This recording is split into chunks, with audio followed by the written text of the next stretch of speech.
I really want to keep this as short as possible, and for the first time in a long while I'll try to refrain from I. For once it seems inappropriate to accept my existence as an author, where my existence here was more as a cataloguer or archivist.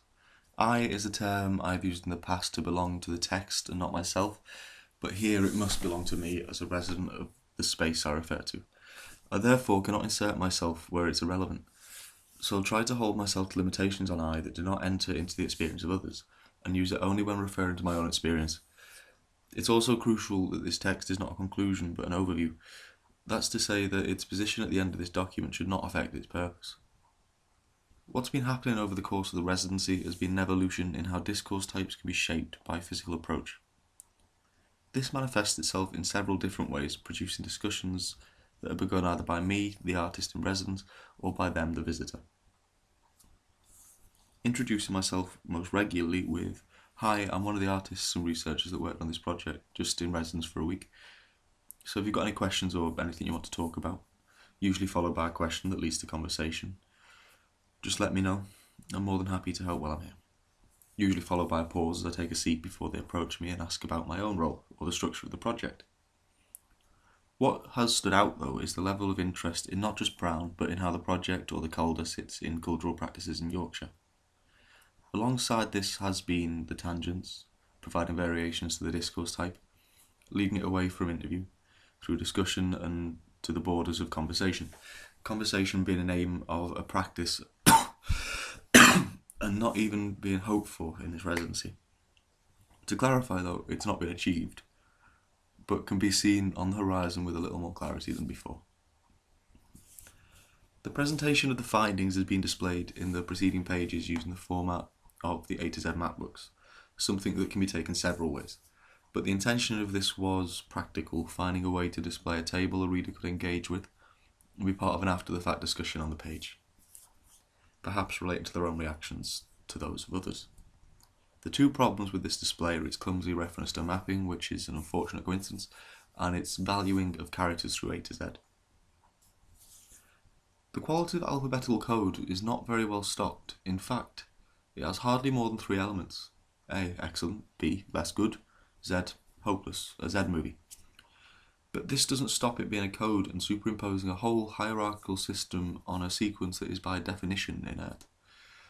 Perec G 1997, Species of Spaces. In the longer passage, Perec talks about how the alphabet was formed and in every way but using the word described a folly. This is what sparked this document and what has somehow come full circle to produce the main criticism of its presentation. The gridded pages you've already read suppose an order, but that order is prescribed by Microsoft Excel using tables and cell indicators. What it provides, though, is an opportunity for the reader to engage with all the information, so a condensed version does not need to be produced. To condense this information would be authorial, and that cannot be the case where the author is simply documenting. The document produced is as important as its content in this case. A document that summarises but does not seek to define its production.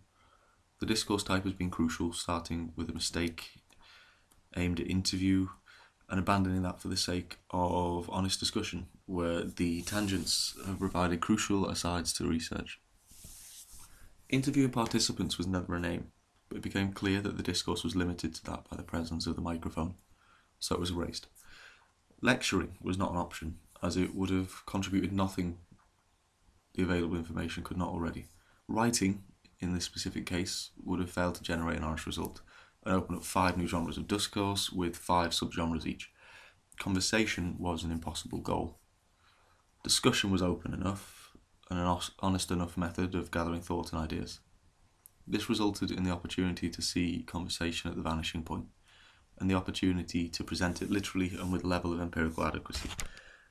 The adequate means of presentation referred to nothing more than the paper, the binding, the production, method, and simply reflect my own interests, so I will not dwell on that point. That has evolved over 6 days as opposed to one defined beforehand. Open discourse here has led to an extension of our archive, leading visitors to revisit lost memories of experiences of the landscape and to reevaluate their work with the sites in some cases.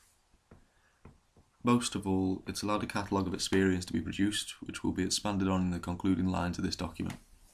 Names were not taken, and where they were given, they were not recorded. The experience has not been aimed at voices, but at thoughts, and to assign those thoughts a voice would be dangerously close to giving them an individual voice, and possibly undermine connections. So all participants are referred to as participants. One group of participants have created a new line of inquiry into Brown and presented real links with people who have direct memories of the houses.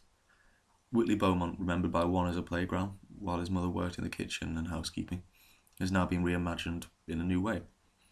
Temple Newsham's connection to Gustav Merzer has shifted how people view his work and how people view that landscape, simply through this connection they had not previously drawn. Ferry Bridge has been reassessed by many visitors as a generator of ideas and not simply a generator, as it has been previously. Visitors interested in the politics of the project have skewed discussions towards equal opportunities or open dialogues about Nick Griffin, or how language is mirrored in landscape and landscape is mirrored in language.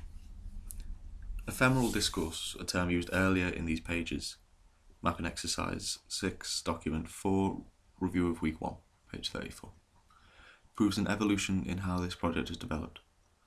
While related to adsubtai, http://adsubtai.com, it has had the opportunity to make its own path in relation to the follies of youth, strayed from the wider project's restrictions. This has been an exercise in research as well as a documentary exercise, allowing new angles on discourse types through unbiased discussion. These contributions are spurred by a combination of the archive, project, the artworks, and human presence, and it is this that raises the question of what this document is in relation to that. It would perhaps be easier to define it if it was a response to the project, or a response to the space, or a response to the archive. But it's a combination of all the factors that are being responded to, so it is a struggle to define that. The word that seems easiest to use is archive, but that is not necessarily true, as it has no one subject and no one aim. After that, there is a possibility of it being a catalogue, but it seems too decided for that, and is not an objective thing. There is also the possibility of it as a review, but it seems less objective than that. And to call it a document does not give it justice beyond its physical form. As I mentioned in the introduction, there's a possibility it has become an archival catalogue of review documents. But what appears to fit best, and this is by no means a concrete answer, is that it serves as an archival review. A review of the archive, a review of the exhibition fed by archive, a review built from various contributors. This appears to satisfy its needs mostly, but what it should serve as, and I hope it does, is as a continuation of discourse between 76 people over 6 days.